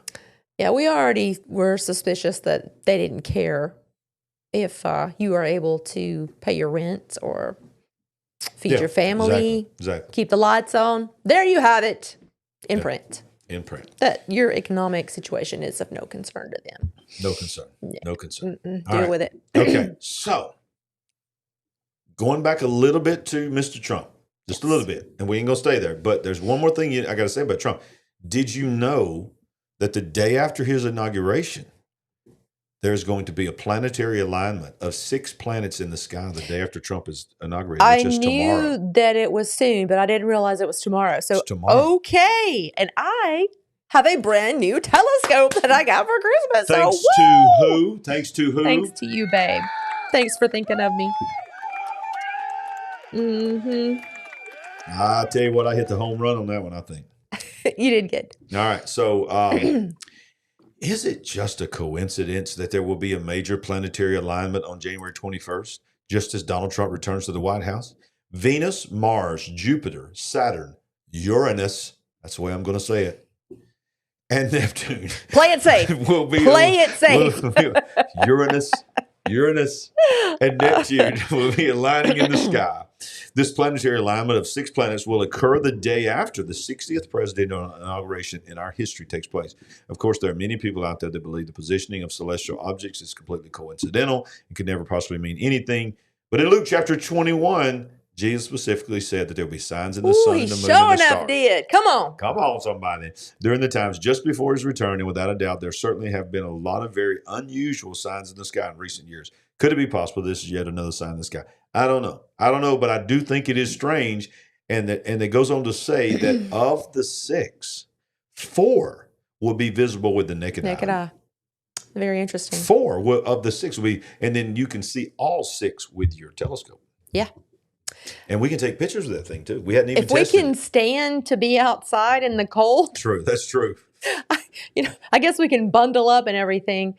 We got to figure out how that telescope actually works. It needs to be put together. Yeah, so. It does. Yeah, I'm so excited about it, but I don't even know if it works. So we got to make sure. Don't say that. Yeah. So anyway. So look, the 4 that you can see with the naked eye are Mars, Jupiter, Venus, and Saturn. Yeah. And you can go out most any night and see Venus. Yeah. You can make out for sure Jupiter. It's really bright. And Mars, you can usually pick it out of the night sky. So I have seen Saturn in my older telescope. Yeah. Yeah, it way was back. Weird. You could barely see the little tiny rings. But you can make it out. It was amazing. It looked like this can't be real. So but we could see the rings. I really hope we can fight through the cold and get out there and experience that, because it's going to be over 300 years before this happens again? Yes. Long time. Yes. And look, I want to say this over there to Alabama football. I don't know what's going on there, Alabama football, but I just want to say to you, Alabama football, welcome and roll tide. That's all I want to say is roll tide. I know there's national championship games going on right now. I think the national championship game's going on right now. And y'all, Alabama's not in it, so I'm not watching it. So roll tide, Alabama. Yeah. Alabama football over there. But here's the thing. Now watch this. Nobody's talking about this. On February 28th, a 7th planet is going to join the parade of planets, Mercury. Wow. In January and February, we witnessed this event taking place. The planets are not exactly lined up, so they will not appear in an arc across the sky during their orbital plane of the solar system. During the clear nights in January and February, all of the planets except Mercury will be visible. An event sometimes called a planetary parade. On February 28th, think about that. February 28th, is this a leap year? I can't remember if it's a leap year or not. I don't think this is. So February 28th, though, weather permitting, all 7 planets will be visible, a great spectacle for observers on the ground. Y'all, that's pretty amazing. You're going to be able to see 7. Do we still have 9 planets, or is it 8? Pluto was demoted. I know, but several years ago. I still say 9 planets. Do we have 8 planets? I mean, if I ask you how many planets we have, what would you say? I would say 8. Because Pluto was demoted. But don't worry about it. There's exoplanets.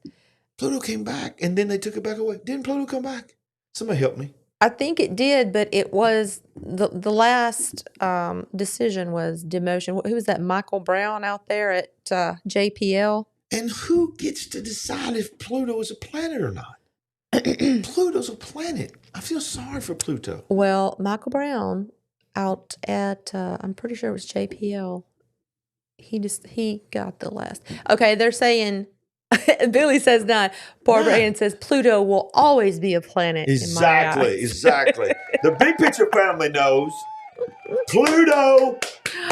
We love you, Pluto. Somebody ask, am I saying it right? Is it Michael Brown? I'm thinking of Dr. Michael Brown. I don't know who Michael Brown is. Anyway, whatever. Okay. Well, maybe the reason they tried to do away with Pluto is not because it's declassified. Maybe they zoomed in with their powerful microscope and they saw some aliens or something. I don't know. Probably not, because you know how I feel about them. But watch this. Going back to President Trump. President Trump has UFO and UAP disclosure executive orders. All right. Come on. Ready to sign. Now, I don't know if he signed them tonight, but Dr. Stephen Greer just met with Trump officials in D.C., and he says, quote, "I've seen drafts. They're real. UFO crash retrievals, anti-gravity, telepathy, reverse engineered tech. Trump could reveal everything. Now, on the video here, you see on the right side here, that's all green. That's night vision.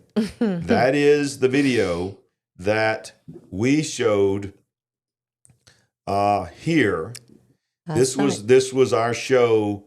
Was it last night? It was night before last. Okay. Night before last when we showed this, right? When this came out. I'm thinking of the one you had last night with Tony. That's a and then, one. Of course, there was the Saturday night. This was the one Saturday night when we revealed. Yes, after we watched the documentary. Yes, and I'm going to show you again, if you missed that, what we're talking about here. Mm-hmm. But that's what this is. And you see Donald Trump coming in, getting ready to be sworn in. This was the video of the supposed recovery of this egg. And if you missed this show last night that I did with Tony, the fire, and I'll try to put both the links in when we get off here in the description, so you can just go right to it. Yes, but it's easy to find. But y'all, this was a fire show, and he reveals some things about the egg that is mind-boggling. But going back to this article here. 2 days before President Trump's inauguration, Air Force veteran Jake Barber stepped forward to reveal the first ever UFO crash retrieval. Right. That's what I did the show about. Dr. Stephen Greer said that he first met Jake Barber almost 2 years ago. Well, the article goes down. This is a thread. I'm not going to read all these. The disclosure plan developed with Jake Barber and his team has somewhat devolved over the last few months, Dr. Greer alleged. The original plan was that there was going to be a collection of all the hard evidence of these operations. Oh, so he's on the outs with Barber right now? I think he's sort of coming back and forth. I don't say if he's on the outs. He's just look, I'll be honest with you. I'm not a Greer fan. I'm not a big Greer fan. Why are you not a Greer fan? Because I put it this way. It's not that I'm not a fan. I do not agree with his assessment of aliens. I am a firm believer on my end that aliens are from another dimension and that they're demonic in origin. And that they do not have our good in mind. He, of course, believes that they are from other planets, and that he believes that we were seeded here by them, and he believes that there are many of them that are good, and he says if they were not good, they would have already destroyed us all, and that they are really here for our good. I don't know how everybody in the big picture family feels about Dr. Greer, but I believe he's going to be used, whether he knows it or not, as a part of this alien savior disclosure that's going to come out. That's just what I believe. I think he probably intends that in his own right. And no, I don't agree with him either. But I will say this. He has been fighting the fight. He is a faithful warrior of it, yes. At least on the surface. Yeah. I mean, I do believe that there are people that are placed with deception in mind. Yeah. He has testified before Congress all the way back into the 90s. Yeah. And it appears Yeah. he's been fighting this fight on our side, even though we don't agree with him on the origins and intentions. Yeah. And look, I don't want you to misunderstand that I don't think he is. Right. I mean, by the way, the disclosure probably wouldn't even be possible without him. And we understand that he's been working behind the scenes and making connections with all of these whistleblowers. Dr. Greer has been on the forefront of that. He has. I want to fully trust that he is everything that he presents himself to be. But sorry, don't do that. Have to be not cautious. doing that. So yesterday, Dr. Greer revealed he was in D.C. to meet with members of the new Trump administration. Quote, there's a higher responsibility to get the truth out there in a way that isn't harmful to the future human consciousness. And of course, you can go find this on your own on X and listen to all the little clips that he has. He advised specifically against doing a show like Jake Barber did with News Nation. These guys are their own people and they have their own ideas. We consult and we discuss and we have differences, and that's how humans are. So basically, he was just saying you're being pulled into being a ratings game. You're being taken advantage of. You're not being taken serious. And I respect that. Dr. Greer alleged that he can confirm that the pearlescent white egg-shaped craft revealed by Jake Barber was likely non-human intelligence. There are definitely small extraterrestrial life forms that are on the order of a 3 to 3.5 foot tall that travel in these very tiny things here. Jake Barber told News Nation's Ross Coulthart that it was confirmed to him by ranking members of the UAP task force that the egg UFO they recovered was in fact non-human origin, and it was not a unique experience. This is him. Let's listen to this clip here.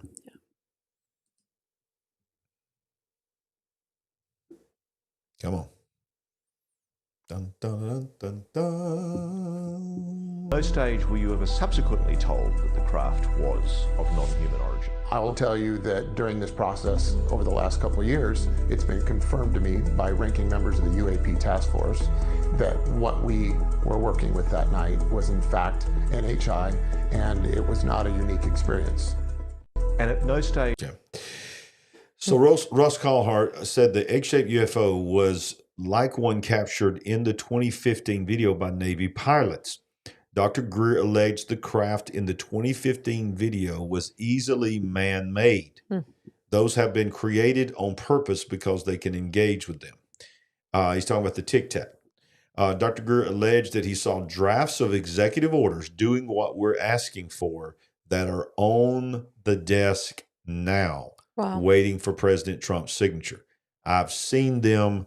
They are real. Donald Trump said he's going to do it. He said he was going to release the UFO files, the JFK files, the MLK files. Right. He said he's going to do it. Thank you for that super sticker. Thank you, Elliot. Thank you, Elliot. Yes. Appreciate it. Very appreciative.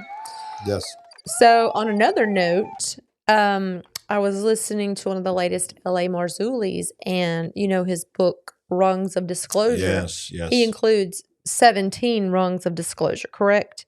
In the book. Yes, and he's now added an 18th. Well, he's now added a 19th. Oh, he has. Oh, wow. The 19th is the Jake Barber situation. Oh, wow. I don't even know what the 18th was. I can't remember what he said. But look, this Ross Coulthart interview / documentary. Yeah. We always wondered, what does disclosure look like and when is it going to take place? This is a lot of what disclosure looks like, and I don't know, but you could kind of heard a pin drop. You'd have thought it would have made a lot more noise. Now we did our part. You did your part, and Tony Merkel did his part to raise awareness and make some noise. But outside of that, what? Who else is talking about this? Exactly. I mean, I know it's a busy time. It's the World Economic Forum. It's Inauguration Day. It's a holiday. But still. Yeah. So trickle, and then, I don't know, bam, they're here one day? What? That's exactly what's going on. Now, look, if this is true, then I have to give mad respect to Dr. Greer. Y'all, in this interview, Dr. Greer says that he was offered $2 billion in 1990. He said that repeatedly. To defect from his mission of peaceful disclosure. Quote, they knew we had figured out the Rosetta Stone of how to make contact. Wow. And one of the things, let's go here and let's play. What do you think he exactly meant when he said of how to make contact? Because I've heard him talk about going into the field and waiting for the orbs and all that we don't agree with. I wonder if he's talking about what was on this News Nation thing where they said they can contact them and summon them in and take over the ships. Okay. And fly the ships in. Okay. Telepathically. Telling me, am I getting this word right? Psionics? Yeah, right. Psionics. Psionics. Telepathy. That's what they call it. Psionics. When we were watching this documentary, do you know what I thought? This is Fringe. If anybody watched the series Fringe, yeah. When the show was coming on, it flashed all these different telekinesis and all these different words. Yeah. And we're like, man, this is an interesting drama. Yeah.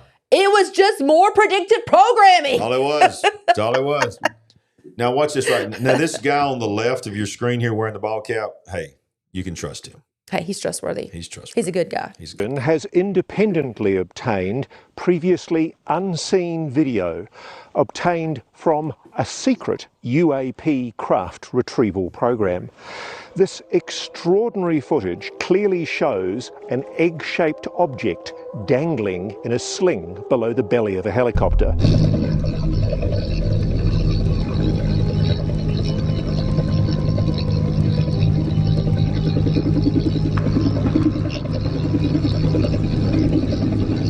Let's slow this down to take a closer look. That's an egg-shaped UAP suspended from a 150-foot long line. We're told the craft is about 20 feet long. The egg suspended in a cradle. And look how careful the pilot is as they bring their precious cargo into land. Let's freeze frame here to look at one of the clearest images of a UAP ever I laughed taken. when he said that. Yeah. This is no blurry light in a distant sky. The source of the footage putting It's themselves... such a clear image. Such a clear image. And you seem so much more believable when you use a British accent, correct? I am impressed. I mean, seriously. That was a great British put accent. a British guy out there and everyone is just like, yes, I see it now. Yeah. I see it. The British. Do I do a good British? You do horrible every accent. I want to say that I am British. You're terrible at I am all British. of them. Oh, But anyway. I need some tea. But anyway, clear image. Yeah, exactly. I laughed. Yeah. Come on. I mean, the way he was working it too, it was so dramatic. Absolutely. I mean, look, I understand it was a big deal. Okay, it was a big deal. It was a big deal. It was a big deal. Yeah, but it was definitely for ratings. Oh, crikey, Billy said. Oh, crikey, I need some tea. I need some tea. I feel tired. You sound like you're in pain. But anyway, it's like, listen, I use the phrase trickle, trickle, trickle. Yeah. This is becoming so blasé now. It is. It is. It's like, UFO. there's UAP. an alien behind every door now. It's just an egg. Look at that egg. Freeze this frame. Let's look at this egg. Wow. Dr. Greer says tiny 3.5 foot. So when we were watching Bugs Bunny and the little green men, we always called the little green men. Mm-hmm. Was that predictive programming too? There's actually 3.5 foot little green men that are real? Well, you know, they always start with the children when they want to to prepare society for something. You just start with the children and they're completely raised thinking, yeah. Yeah, somebody's talking about my accent over there. They say all my accents have an Asian tint to it. That's true. I've tried to sound like Hispanic, and my kids like, Dad, they're all the same. Every single accent is all the same. I don't know if they're the same, but they're all terrible. So it's like a country redneck trying to talk in another language, y'all. It don't work. It don't work. Anyway, great show last night with Tony Merkel. Let's hit a little highlight. Do yourself a favor and watch that one. Let's watch this little highlight right here. We have disclosure happening. Mm-hmm. Government disclosure. Tell it, Tony. There's a lot of conspiracy revolving around it. Why are they doing this? What's going on? Right. The more you dive into the conspiracy, the more it intertwines with the supernatural realm. It's just a revolving circle. And so it's like a pyramid. They start here, and then the further you go, it gets closer and closer and closer every stinking Tell time. it, Jesus freak. And so yeah, so the egg is definitely a pretty wild thing here. And, you know, like I said, Lamb kind of looks like a gray alien. And if Lamb opened a portal that for other entities to come through, it just makes a ton of sense as to what's going on here.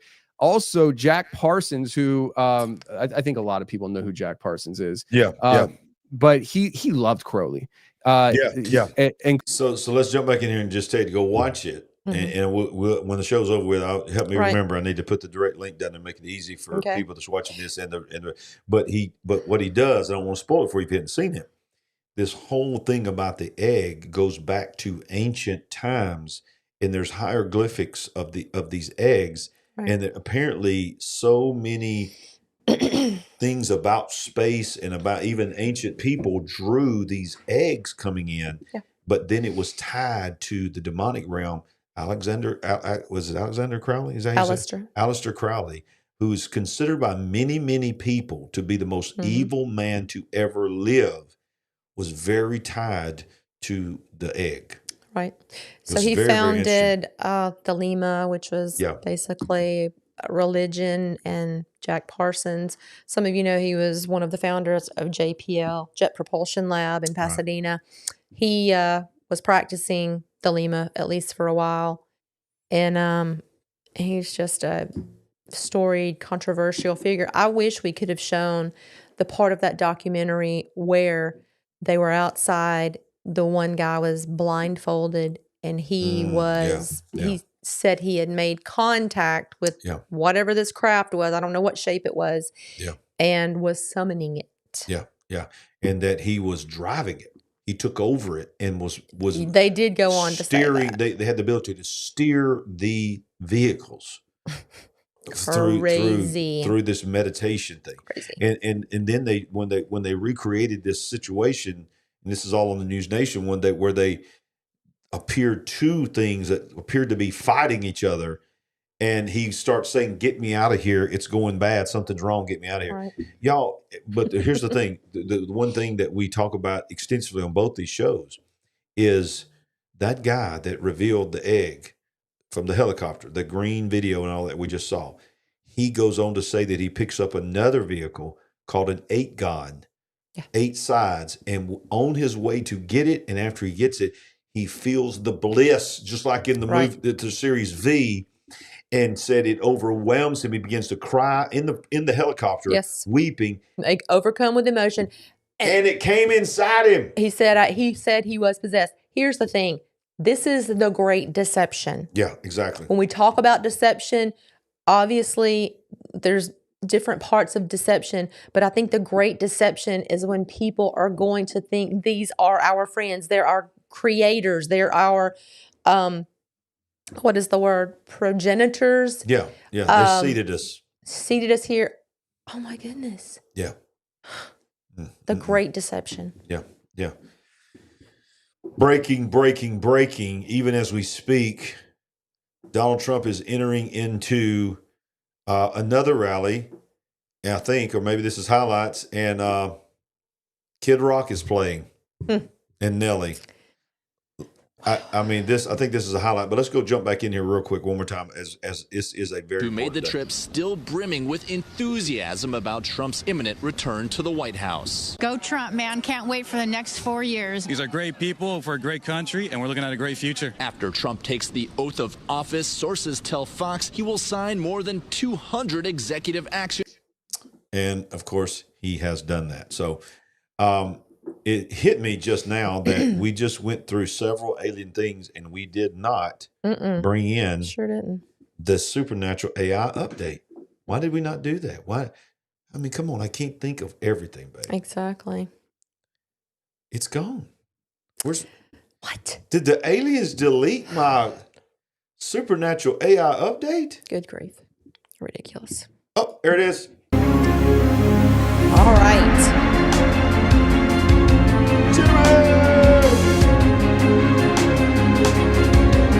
It's the supernatural AI update. Woo! And it's over. We played it in the retro. Yes, we did. We just wanted to bring Jimmy in. So, Sandy, 47 is the president. It has begun. He's been signing executive orders like crazy. We won't even know what he signed until probably tomorrow, maybe even weeks in advance. And they're saying he's going to sign things for the next several days. Good. So what is about to happen? I hope most of it is undoing what was done over these last 4 years, along with implementing some brand new good things. I got an alert on my phone before the show started that did you get this? That he had signed the executive order getting us out of the Paris. Oh, he did. No, I didn't get that. But I knew believe that's what it said. It was good. I didn't have time to read it. It was a quick flash, but I did see where he reversed the EV mandate, so the auto workers will be happy about that. Good. there is no mandate that they have to make a certain percentage of electric vehicles. He also signed an executive order. I saw him do this one, where he said no new giant windmills will be created during my administration. Okay. Yeah, and he said especially offshore. He said because it's killing the whales, it's in danger to the environment. So he's shutting down wind. My goodness. He's doing drill, baby, drill. I mean, y'all, it's about to get crazy. Yes. I mean, I'm telling you, it's about to get crazy. But we don't put our faith in Donald Trump. No, put our faith in Jesus Christ, because, and I tell everybody in the world, let me tell you something. All over the world, I tell people this. On this show and in person, the most powerful force on this earth is the power of the Holy Spirit. The second most powerful force on this earth is a man or woman who knows who they are in God. And you better know who you are in God, but where we're going. Because it's as dark as it is, it's about to get darker. Donald Trump he's not the light. Okay? He's just a vessel. He's just a human being, just like all of us. Jesus is the light, and he's called us as the body of Christ to be the light. So shine that light. Parting thoughts on the big picture. Well, I have a lot of optimism for the future, but I'm definitely going to be praying for the safety of our president and his administration. There are so many crazy things going on with just the weather and so-called natural disasters. That alone is enough to be concerned about. Yes. Let alone war and economic problems and border issues. We need to you need to surrender your life to the Lord right now. Babe. Come on, babe. If you don't know him as your Savior, if you don't have your eyes on him and your faith in him to take care of you and your family and to take care of the leaders of this country, that hopefully they will look to him for wisdom and guidance, because like you said, this is some of the darkest times we have seen that have existed in this country and in the world. Yes. We need God now more than ever. Wow, that's an excellent word. Excellent word. Don't forget that I will be doing some breaking news tomorrow, Wednesday night, Bible study, Thursday night. We continue our series with another guest on bold predictions for 2025. That's been powerful. We got several more lined up. So help us build the big picture family. Let's go. We ain't woke, but we are certainly awake. God bless you. History was made today. 47. Would you like to help us build the big picture family? We're on a mission to wake up the world to what is really going on. All you have to do is go to our website at LarryRagland.com and make a one-time gift, or you can become a monthly partner. Any amount is a blessing and an encouragement to us. While you're there, make sure you get a copy of our book, I See Greatness in You. Browse our merchandise store, connect with us on our social media links, and join our mailing list. We appreciate it. And remember, we ain't woke, but we are certainly awake.